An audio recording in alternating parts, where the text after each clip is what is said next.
నమస్తే welcome to పురా local news ముందుగా హెడ్లైన్స్ చూద్దాం ఈ నెల 13 తర్వాతనే లోక్సభ ఎన్నికలకు షెడ్యూల్ విడుదలయ్యే అవకాశం ఐదవ గ్యారంటీ ఇందిరమ్మ ఇళ్ల పథకాన్ని ఈ నెల 11న భద్రాచలం రాములూరు సన్నిధిలో ప్రారంభించనున్న సీఎం రేవంత్ రెడ్డి లోక్సభ ఎన్నికలకు షెడ్యూల్ ఎప్పుడు వెలువడుతుందోనని అన్ని పార్టీలు ఉత్కంఠగా ఎదురుచూస్తున్నాయి.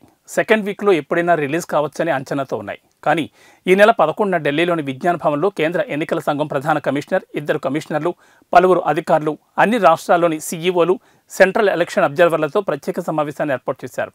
లోక్సభ ఎన్నికల నిర్వహణకు సంబంధించి కొన్ని సూచనలు, ఆదేశాలు ఇవ్వనున్నారు. దీంతో అప్పటి వరకు షెడ్యూల్ విడుదల చేసే అవకాశం లేకుండా పోయింది. దీనికి తోడు ఈ నెల 13న ప్రధాని మోడీ జమ్మూ కాశ్మీర్ పర్యటన ఉన్నందున అది ముగిసిన తర్వాతనే షెడ్యూల్ విడుదలయ్యే అవకాశం ఉంది. లోక్సభ ఎన్నికలతో పాటే జమ్మూ కాశ్మీర్ అసెంబ్లీకి కూడా ఎన్నికలు నిర్వహించాలని ఈసీ భావిస్తోంది. అన్ని రాష్ట్రాల్లో ఇప్పటికే కేంద్ర ఎన్నికల సంఘం సెంట్రల్ ఎలక్షన్ అబ్జర్వర్లను ఖరారు చేసింది. ఆయా రాష్ట్రాల్లో పనిచేస్తున్న అదనపు సీఈఓలు, డిప్యూటీ సీఈఓలు, ఎలక్షన్ కమిషనర్ తరపున పనిచేస్తున్న వారికి బ్రీఫింగ్ మీటింగ్ నిర్వహించేందుకు ముహూర్తాన్ని ఖరారు చేసింది. కాంగ్రెస్ పార్టీ ఎన్నికల హామీ మేరకు 6 గ్యారంటీలలో ఇప్పటికే 4 గ్యారంటీలను అమలు చేస్తోందని, 5వ గ్యారంటీ ఇందిరమ్మ ఇళ్ల పథకాన్ని ఈ నెల 11న భద్రాచలం రాములూరు సన్నిధిలో సీఎం రేవంత్ రెడ్డి ప్రారంభించనున్నారని రెవెన్యూ, హౌసింగ్, సమాచార, పౌర సంబంధాల శాఖ మంత్రి పొంగులేటి శ్రీనివాసరెడ్డి తెలిపారు. సచివాలయంలో హౌసింగ్ కార్పొరేషన్ అధికారులతో ఇందిరమ్మ ఇండ్లపై మంత్రి చర్చించారు.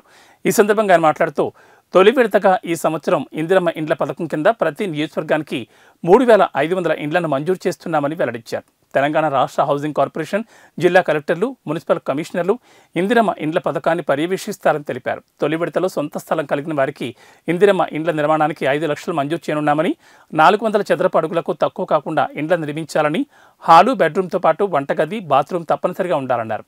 మహిళల పేర ఇండ్లను మంజూరు చేస్తామని, ప్రజాపాలనలో వచ్చిన దరఖాస్తులను పరిశీలించి ఆహార భద్రతా కార్డు ఆధారంగా లబ్ధిదారులు ఎంపిక చేయడం జరుగుతుందన్నారు. ఆత్మగౌరవాన్ని తాకట్టు పెట్టారని కేటీఆర్ మాట్లాడితే ఆశ్చర్యంగా అనిపిస్తోందని కాంగ్రెస్ ఎమ్మెల్సీ జీవన్ రెడ్డి దేవ చేశారు. బీఆర్ఎస్ నేతలు మా మధ్య పొల్లలు పెడుతున్నారని, సీతక్క ఆడబిడ్డలందరికీ ప్రతీక అని ఆయన అన్నారు. సీతక్క అత్యంత ప్రతిష్టాత్మకమైన పోర్ట్ఫోలియో నిర్వహిస్తున్నారన్నారు. కేసీఆర్ కమిషన్లలో కేంద్రానికి వాటా ఉందని ఆయన ఆరోపించారు. తెలంగాణ ఆత్మగౌరవానికి బ్రాండ్ అంబాసిడర్ సీఎం రేవంత్ అంటూ ఆయన తెలిపారు. ఎవరెవరు ఒక్కటైనా రేవంత్ని ఏం చేయలేరన్నారు. కేసీఆర్ అవినీతిని ప్రోత్సహించిందే బీజేపీ అని, అనుమతి లేని ప్రాజెక్టులకు కేంద్రం అప్పిచ్చిందంటే అర్థం చేసుకోవచ్చన్నారు. కృష్ణా జలాలను కేసీఆర్ తన మిత్రుడు జగన్కి తాకట్టు పెట్టారని జీవన్ రెడ్డి ఆరోపించారు.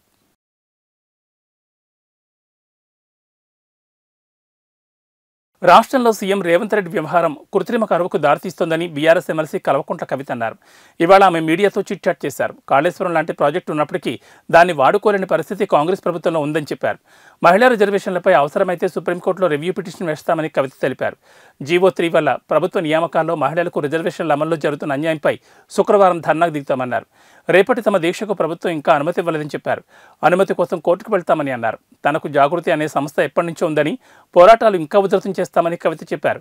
పార్టీ నిర్ణయాలను తాను ప్రభావితం చేయలేనని, పార్టీ నిర్ణయానికి అనుగుణంగానే నడుచుకోవాలని చెప్పారు. అరవింద్ను ఓడించాలన్న టార్గెట్ ఎప్పుడు ఉంటుందని తెలిపారు. కాంగ్రెస్ ప్రజా వ్యతిరేక పాలన కొనసాగిస్తోందని, రాష్ట్రంలో ఉద్యమ రోజులు గుర్తొస్తున్నాయని చెప్పారు. 2 జాతీయ పార్టీలు కలిసి ప్రాంతీయ పార్టీలను బొందపెట్టే యత్నం చేస్తున్నాయని ఆరోపించారు. లిక్కర్ స్కామ్ కేసే కాదని కవిత చెప్పుకొచ్చారు. ఎంతసేపు పార్లమెంట్ ఎన్నికల నేపథ్యంలోనే ముఖ్యమంత్రి గారు మాట్లాడుతూ ఉన్నారు. మరి ఈ నేపథ్యంలోనే ముఖ్యమంత్రి గారిని ప్రశ్నిస్తూ ఉన్నాం. 4 సౌత్ ఇండియన్ స్టేట్స్ ఢిల్లీలో ధర్నా పెడితే, కేరళ నుంచి ధర్నా పెట్టి బీజేపీని ప్రశ్నిస్తే ఎక్కడ కూడా మన ముఖ్యమంత్రి గారు మాట్లాడలేదు. కర్ణాటకలో వాళ్ళ కాంగ్రెస్ ప్రభుత్వమే ఉంది. వీళ్ళు ఢిల్లీకి పోయి ధర్నా చేసినా కూడా ఆనాడు మాట్లాడలేదు. తమిళనాడు ముఖ్యమంత్రి గారు సౌత్ ఇండియన్ ట్యాక్స్ అంతా సౌత్ ఇండియాకే రావాలి, ట్యాక్స్ డెవల్యూషన్ లో సౌత్ ఇండియన్ స్టేట్స్ కి అన్యాయం జరుగుతుందంటే కూడా ఈ ముఖ్యమంత్రి గారు ఎన్నడూ మాట్లాడలేదు.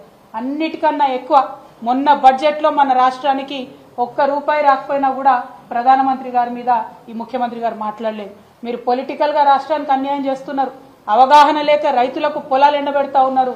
చాలా దారుణమైనటువంటి ఒక మహిళలంటే నిర్లక్ష్య వైఖరితోని మహిళలకు ప్రభుత్వ ఉద్యోగ అవకాశాల్లో గండి కొడతా ఉన్నారు. మరి ఈ వైఖరిని అంతా కూడా మేము ప్రజల ముందు స్పష్టంగా ఎత్తి చూపుతాం. మహాశివరాత్రి సందర్భంగా నగరంలోని పలు ప్రాంతాల నుంచి కీసర్గుట్ట, ఏడుపాయల, బేరంగుట్ట జాతరలకు 340 ప్రత్యేక బస్సులను నేటి నుంచి ఆదివారం వరకు నడుపుతామని, ఒక్కో ప్రాంతానికి ఓ ప్రత్యేక అధికారిని నియమించామని గ్రేటర్ ఆర్టీసీ ఈడీ వెంకటేశ్వర్లు తెలిపారు.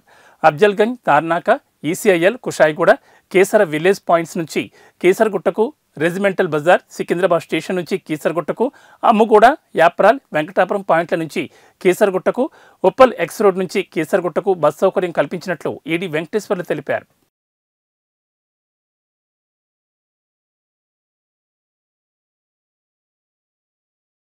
తెలంగాణ గవర్నర్ తమిళిసై సౌందరరాజన్ కాంగ్రెస్ ప్రభుత్వానికి హైకోర్టులో చుక్కెదురైంది. రాష్ట్ర గవర్నర్ కోటాలో ఎమ్మెల్సీల నియామకాన్ని తెలంగాణ హైకోర్టు తప్పుపట్టింది. ఈ సందర్భంగా కోదండరాం, అలీఖాన్ల నియామకాన్ని హైకోర్టు కొట్టివేసింది. వివరాల ప్రకారం తెలంగాణలో గవర్నర్ కోటాలో ఎమ్మెల్సీ నియామకంపై హైకోర్టు కీలక వ్యాఖ్యలు చేసింది. బీఆర్ఎస్ ప్రభుత్వ హయాంలో దాసోజు శ్రవణ్, సత్యనారాయణ సిఫార్సుల తిరస్కరణలో గవర్నర్ తమిళిసై తీరును హైకోర్టు తప్పుపట్టింది. వీరి ఎన్నికను పునఃపరిశీలించాలని గవర్నర్ కోర్టు ఆదేశించింది. గవర్నర్ కోట ఎమ్మెల్సీల జాబితాను మరోసారి కేబినెట్ ముందుంచి నిర్ణయం తీసుకోవాలని సూచించింది. రాజన్న సిరిసిల్ల జిల్లా వేములవాడ మున్సిపల్ వైస్ చైర్మన్గా 14వ వార్డు కౌన్సిలర్ బింగి మహేష్ గురువారం ఎన్నికయ్యారు. మున్సిపల్ వైస్ చైర్మన్గా ఉన్న మధు రాజేందర్ తన పదవికి రాజీనామా చేయడంతో ఎన్నికల కమిషన్ వైస్ చైర్మన్ ఎన్నికకు నోటిఫికేషన్ విడుదల చేసింది. స్థానిక సంస్థల అదనపు కలెక్టర్ పూజారి గౌతమి ఎన్నికల అధికారిగా హాజరయ్యారు. కౌన్సిల్లో 28 మంది కౌన్సిలర్లుండగా కాంగ్రెస్ పార్టీ నుంచి బింగి మహేష్, బీఆర్ఎస్ నుంచి కుమార్ పోటీలో నిల్చున్నారు. కాంగ్రెస్ పార్టీ కౌన్సిలర్లతో పాటు ఎక్స్ అఫీషియో సభ్యునిగా ఉన్న ప్రభుత్వ విప్ ఆది శ్రీనివాస్తో పాటు భాజపా కౌన్సిలర్లు కలిపి 18 మంది బింగి మహేష్కు మద్దతు తెలిపారు. కుమార్కు 12 మంది కౌన్సిలర్ల మద్దతు మాత్రమే ఉంది. బింగి మహేష్కు మెజార్టీ ఉండడంతో వైస్ చైర్మన్గా ఎన్నికైనట్లు ఎన్నికల అధికారి పూజారి గౌతమి ప్రకటించి ప్రమాణ స్వీకారం చేయించారు. అనంతరం కాంగ్రెస్ నాయకులు విజయోత్సవ ర్యాలీ నిర్వహించారు. పార్టీలకు అతీతంగా కౌన్సిలర్లు తనకు మద్దతు తెలిపి ఎన్నుకున్నందుకు కృతజ్ఞతలు తెలుపుతున్నానని వైస్ చైర్మన్ బింగి మహేష్ చెప్పారు. కౌన్సిలర్ల అందరి సహకారంతో తన పదవికి న్యాయం చేస్తానని తెలిపారు. ఈరోజు మా కౌన్సిలర్ అందరూ నన్ను ఎన్నుకోవడం జరిగింది. ఇలా అధికార పార్టీ ఉన్నా కానీ మా కౌన్సిలర్ అందరూ పార్టీలకు అతీతంగా నన్ను గెలిపించినందుకు వారికి పేరు పేరున నా యొక్క ధన్యవాదాలు తెలుపుకుంటూ నా శిరసు వంశీతో ధన్యవాదాలు తెలుపుతున్నాను. ఈ రోజు నుంచి మన మున్సిపాలిటీ ఆఫీస్లో అందరం మేము 18 మందిని ఏకంగా అందరం ఒకదాటి మీద పని చేయాలని మేము అనుకుంటున్నాము. వాళ్ళ మాటతో వాళ్ళ సహకారంతోనే నేను పని చేస్తానని ఒప్పుకుంటున్నాను. ఎలక్ట్రోలర్ బండ్ల విషయంలో భారతీయ జనతా పార్టీ వివరాలను బహిర్గతం చేయాలని కోరినా బహిర్గతం చేయకపోవడంపై కాంగ్రెస్ పార్టీ సిరిసిల్ల పట్టణ అధ్యక్షుడు చొప్పదండి ప్రకాష్ ఆగ్రహం వ్యక్తం చేశారు. రాజన్న సిరిసిల్ల జిల్లా సిరిసిల్ల పట్టణంలోని ఎస్బీఐ బ్యాంక్ ఎదుట కేంద్రంలో బీజేపీ వైఖరిని నిరసిస్తూ కాంగ్రెస్ పార్టీ పట్టణ శాఖ ఆధ్వర్యంలో ఆందోళన చేపట్టారు. ఈ సందర్భంగా చొప్పదండి ప్రకాష్ మాట్లాడుతూ కేంద్రంలోని బీజేపీ ప్రభుత్వం ప్రభుత్వ రంగ సంస్థలను తన గుప్పెట్లో ఉంచుకుని నిర్వీర్యం చేసే ప్రయత్నం చేస్తోందని ఆరోపించారు. నిరసన కార్యక్రమంలో నాయకులు ఆకునూరి బాలరాజు, గడ్డం నరసయ్య, మ్యాన ప్రసాద్, గోనె ఎల్లప్ప, టోనీ, కోడం అరవింద్, పలువురు నాయకులు, కార్యకర్తలు పాల్గొన్నారు. కాంగ్రెస్ పార్టీ ఏఐసి ఇచ్చిన పిలుపు మేరకు ప్రభుత్వ రంగ సంస్థలను, వాటికి సంబంధించినటువంటి సంస్థలను ప్రభుత్వం గుప్పిట్లో పెట్టుకుంటూ మొత్తము దేశ వ్యవస్థను సర్వనాశనం చేసేటువంటి పరిస్థితులలో ఏదైతే ఎలక్ట్రల్ బాండ్ అనే విధానాన్ని, పార్టీలకు విధానాలు సేకరించే విధానాన్ని సుప్రీంకోర్టు మనం తప్పుపట్టి ఇటువంటి విధానాన్ని రద్దుపరచాలని కోరినా దాన్ని పట్టించుకోకుండా ఏదైతే ఎలక్ట్రికల్ బ్రాండ్ ద్వారా దాదాపు 25,500 కోట్ల చిలుకలను విధానాలు సేకరించినటువంటి విధానాన్ని సుప్రీంకోర్టు తప్పుపట్టి దాన్ని మార్చి 6 లోపల 24 మార్చి లోపల బహిర్గతం చేయాలని ఎస్బీఐని ఆదేశించడం జరిగింది. వారి గుప్పిట్లో పెట్టుకొని వాటిని నిర్వీర్యం చేస్తూ మరి ఒక ప్రభుత్వ రంగ సంస్థలన్నీ కూడా వారి గుప్పిట్లో ఉంచుకొని వారి కనుసన్నల్లో నడిపించే విధంగా అన్నీ ఇప్పుడు రైల్వేలు అయితేనేమి, తర్వాత బ్యాంక్ వ్యవస్థలు అయితేనేమి, తర్వాత ఎల్ఐసి అయితేనేమి, ఇవన్నీ మొదలగునవన్నీ కూడా ప్రైవేట్ పరం చేస్తూ అనేకమైనటువంటి ఎలక్ట్రోల్ బాండ్ల ద్వారా ఎన్నికల విరాళాలు వసూలు చేసినటువంటి పరిస్థితుల్లో సుప్రీంకోర్టు తీర్పు ఇవ్వడం జరిగింది.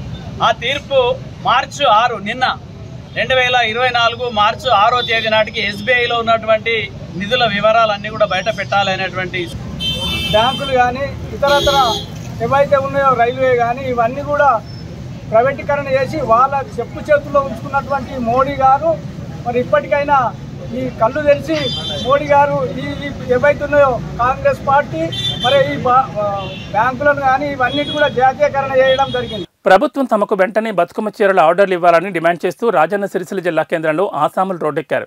కొత్తగా ఏర్పడిన కాంగ్రెస్ ప్రభుత్వం తమకు బతుకమ్మ చీరల ఆర్డర్లు ఇవ్వకుండా వివక్ష చూపుతోందని నేతన్నలు ఆవేదన వ్యక్తం చేశారు. బతుకమ్మ చీరల ఆర్డర్ లేకపోవడంతో ఉపాధి కరువై నేతన్న కుటుంబాలు రోడ్డున పడుతున్నాయని వాపోయారు.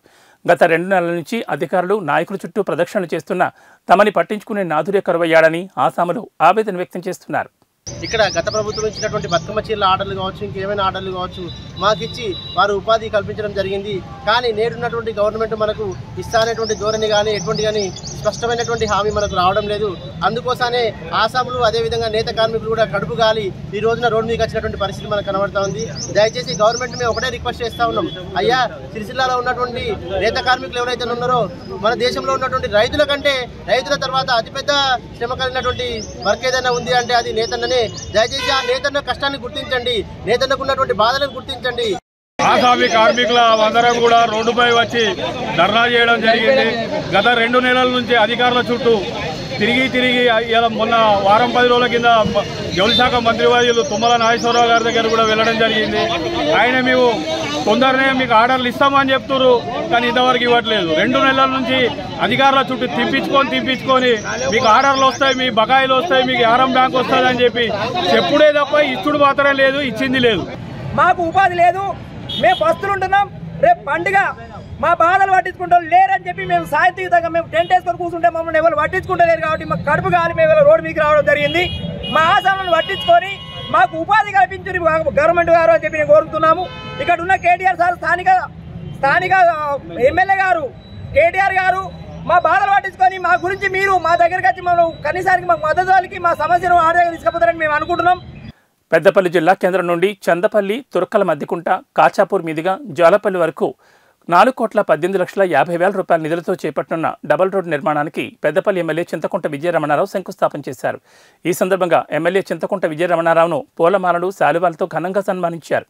అనంతరం ఎమ్మెల్యే చింతకుంట విజయరమణారావు మాట్లాడుతూ పెద్దపల్లి నుండి జోలపల్లి వరకు డబుల్ రోడ్ నిర్మాణానికి నిధుల కొరత కారణంగా శంకుస్థాపన చేయడం ఆలస్యమైందని, తాను హైదరాబాద్కు వెళ్లి సంబంధిత అధికారులు, డిప్యూటీ సీఎం భట్టి విక్రమార్కతో మాట్లాడి దశల వారీగా నిధులు విడుదల చేసినా పర్వాలేదని, పనులు ప్రారంభించేందుకు అనుమతి తీసుకోవడం జరిగిందన్నారు.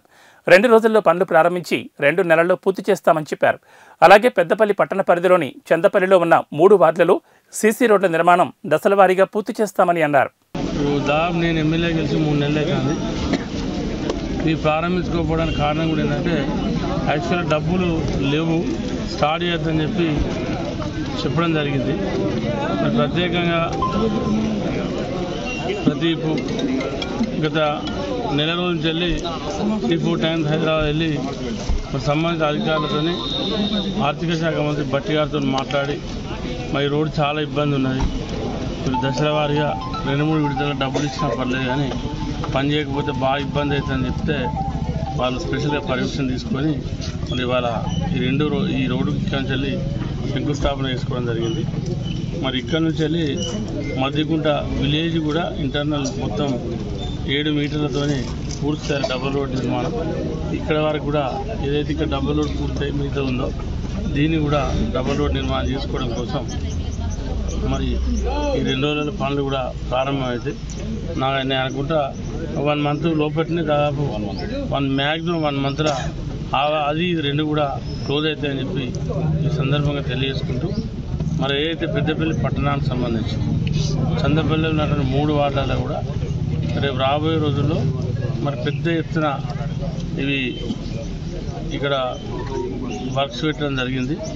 సీసీ రోడ్లు ఎక్కడైతే లేవో అవన్నిటిని నిర్మాణం చేసే దిశగా ప్రయత్నం చేస్తూ ఉన్నాం. ఇక్కడ ఏదైతే మా సోదరుడు కుమార్ కానీ వెంకన్న కానీ వాళ్ళు చెప్పినట్టు ఈ కెనాల్ కింద ఇండ్లు ఉంటాయి, మరి చాలా రోజులు ఇబ్బంది పడుతూ ఉన్నారు. వాళ్ళకు కూడా మన దగ్గర 25-30 లక్షలు సీసీ రోడ్ పెట్టడం జరిగింది. ఇంకా ఆయన మిగిలిపోయి ఉంటే కూడా దాన్ని కూడా వర్షాకాలంలో పట్టే ఆ మిగిలిపోయిన పూర్తి చేస్తాం. అది కూడా ఈ రాబోయే 1-2 నెలలనే ఆ రోడ్ నిర్మాణం కూడా పూర్తి అవుతుంది. అదేవిధంగా చందపల్లి గ్రామంలో ఏవేవైతే విలేజ్ల రోడ్స్ కానీ, డ్రైనేజ్ కానీ, తాగునీటి సమస్య కానీ ఏదైతే ఉందో ఇవి దశల వారీగా రాబోయే సంవత్సరం నుంచి 2 సంవత్సరాల్లో అన్నీ కూడా పూర్తి చేస్తామని. ఇవి బులెటిన్ విశేషాలు. నమస్తే.